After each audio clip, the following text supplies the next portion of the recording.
All right, Judges 20, let's call this one In Their Own Eyes and subtitle it You Can't Make Us, because this is a chapter in which the society has descended to a point where everyone has done what is right in their own eyes, and 11 of the 12 tribes have realized that it's gone too far. Now that a rape has occurred in Gibeah of Benjamin, and the Benjamites, we're going to find, are unwilling to do anything about it. And so the nation is going to gather together as one, and 11 tribes are essentially going to prepare for war against one after giving them an ultimatum. You need to give up those who were guilty of committing this crime. Again, because as much as Israel might have enjoyed its renaissance of unbridled freedom, it's now descended to a point that's shocked the entire nation, as we said, with the exception of the tribe of Benjamin. And so because Benjamin is not shocked into waking up, they're choosing to go to war because they don't believe that Israel can make them hand over the Gibeonites, or those in Gibeah who are responsible for committing this crime.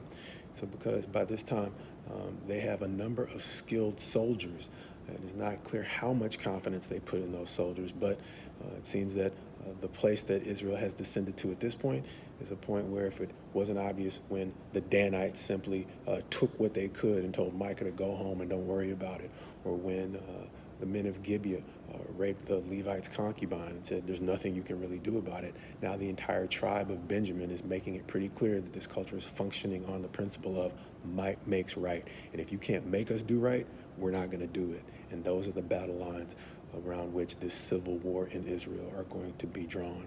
And so they are actually going to go to war.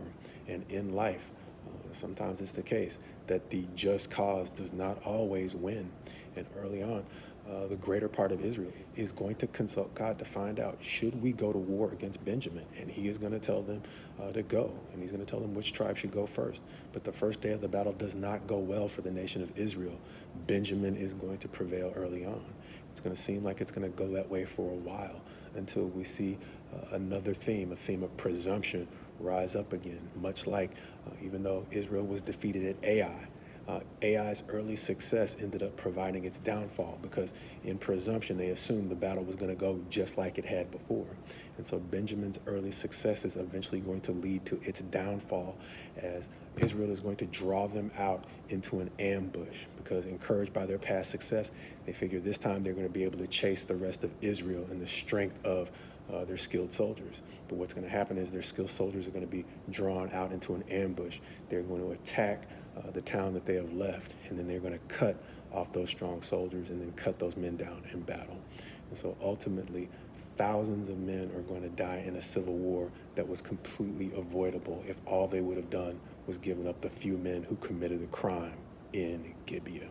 But in a situation where each person is entitled to do whatever is right in their own eyes, much like we saw with Samson and the Philistines, what often happens is it leads to a situation in which no one is obligated to take responsibility for the wrong that they've done. And what ends up happening is mutual destruction in terms of what we used to call the Cold War. The thing that we called mutually assured destruction was a deterrent from conflict.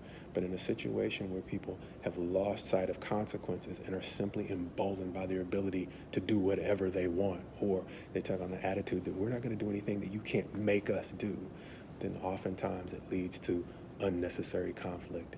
And in a time where we are more inclined to contend for our right to do whatever we want without regard to how it affects the next person, we often lose track of the ways that flexing our freedoms and our autonomy can make the environment that we live in, whether it's our household, our city, or the nation in general, flat out less livable for everyone. So as we often say, God's best to you as you go forward in him, not losing sight of what is right in pursuit of doing what is right in our own eyes, and thus carving out a little piece of success that exists in an otherwise unlivable environment.